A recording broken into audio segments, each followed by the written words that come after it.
नमस्कार सर्वांना. बघा, 14 जानेवारी रोजी भोगी आलेली आहे. ह्या दिवशी रविवारसुद्धा आहे आणि 15 जानेवारी रोजी मकर संक्रांत आहे आणि त्या दिवशी सोमवार आहे आणि त्याच्या दुसऱ्या दिवशी म्हणजे 16 जानेवारीला किंक्रांत आहे. असा हा 3 दिवसाचा मकर संक्रांतीचा सण असतो. तर आपल्याला भोगीच्या दिवशी काय करायचं आहे किंवा भोगीचा सण आपल्याला कसा साजरा करायचा आहे, तर भोगीचा सण साजरा करणं म्हणजे या दिवशी कुठलीही पूजा मांडणी वगैरे काहीही नसतं. संक्रांत म्हटली की या दिवसात थंडी असते आणि आपल्या बॉडीला उष्णता हवी, म्हणून आपल्याला ह्या 3 दिवसामध्ये भरपूर जास्त तिळाचा आणि गुळाचा वापर करायचा असतो की जेणेकरून आपल्या बॉडीला उष्णता मिळेल. तर संक्रांतीचा पहिला दिवस म्हणजे भोगी असतं. तर ह्या दिवशी आपल्याला सकाळी लवकर उठून आपल्याला तीळयुक्त पाण्याने स्नान करायचे असते. म्हणजे आपल्याला आपल्या अंघोळीच्या पाण्यामध्ये थोडेसे पांढरे तीळ टाकायचे आहे आणि त्याने आपल्याला अंघोळ करायची आहे.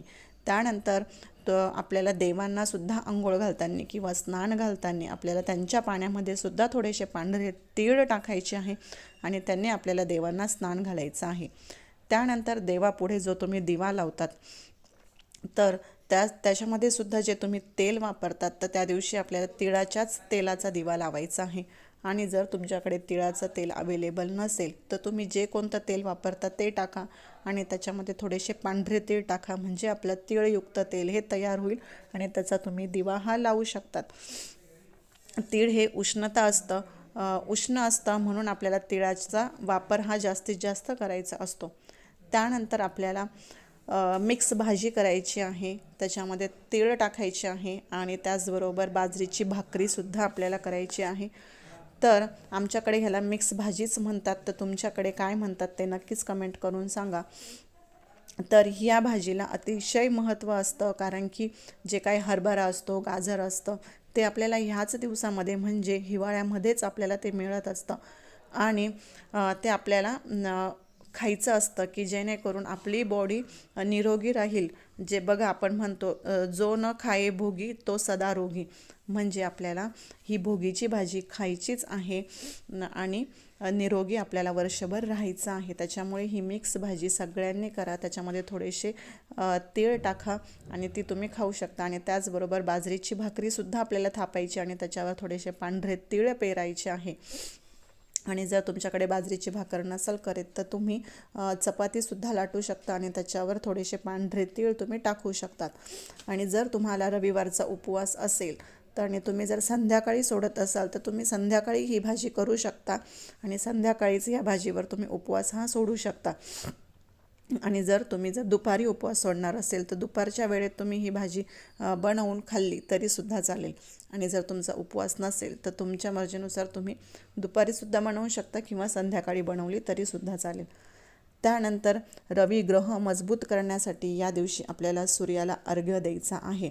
तर सूर्याला अर्घ्य देताना आपल्याला काय करायचं आहे, तर आपल्याला तांब्या घ्यायचा आहे, त्याच्यामध्ये पाणी घेऊन त्याच्यामध्ये थोडेसे आपल्याला काळे तीळ टाकायचे आहे. त्याचबरोबर लाल फूल, लाल चंदन असेल तर ते टाका, नसेल तर थोडंसं कुंकू टाकलं तरीसुद्धा चालेल.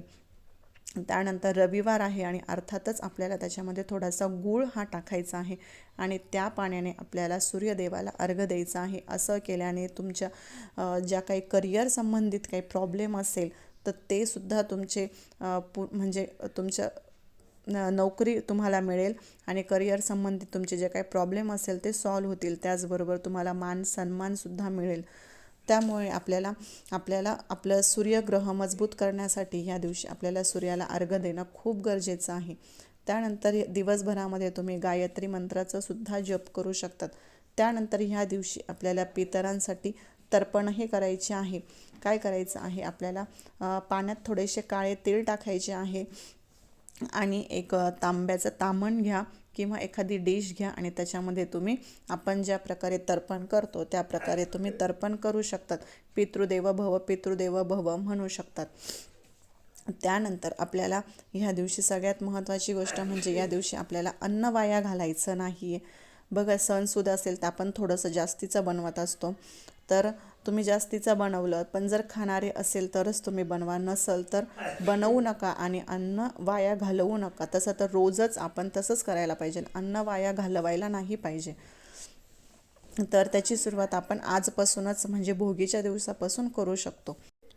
त्यानंतर म्हणजे आपल्याला मकर संक्रांतीच्या दिवशी काही जर दान द्यायचे असेल, दान काय द्यायचे आहे, आपण आपल्या राशीनुसार सुद्धा दान देऊ शकतो. तर काय दान द्यायचे आहे तर त्याचा डिटेल व्हिडिओ आपल्या यूट्यूब चॅनलवर आहे, तर तुम्ही जाऊन तो चेक करू शकतात.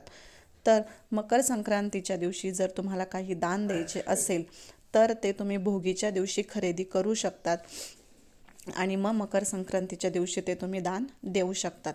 त्यानंतर आपल्याला ह्या दिवशी काय करायचं आहे, थोड्याशा 1-2 कापूर वड्या घ्यायच्या, त्याच्यात थोडेसे तीळ टाकायचे, थोडेसे तांदूळ टाकायचे, थोडंसं तूप टाकायचं आणि ह्याचा छोटासा का होईना होम बनवायचा आहे. तुम्ही एखाद्या पंतीमध्ये बनवला तरीसुद्धा चालेल आणि तो आपल्याला घरभर फिरवायचा आहे आणि त्याच्यावरून सगळ्यांनी हात फिरवून आपल्याला आपल्या चेहऱ्यावरून त्याचबरोबर डोक्यावरून फिरवायचा आहे.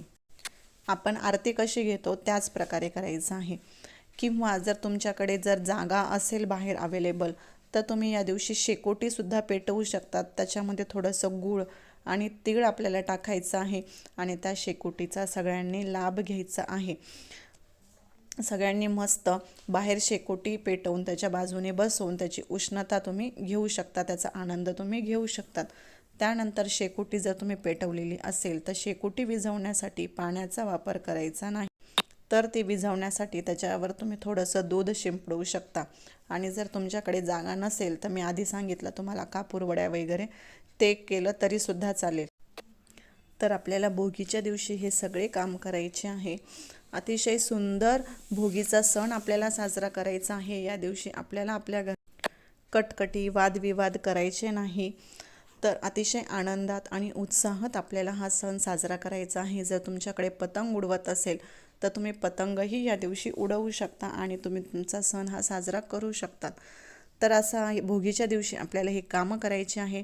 त्यानंतर दुसऱ्या दिवशी संक्रांत असते आणि संक्रांतीच्या दिवशी पुरणपोळी वगैरे करून आपल्याला हा सण तिळगुळ देऊन हा सण आपल्याला साजरा करायचा आहे.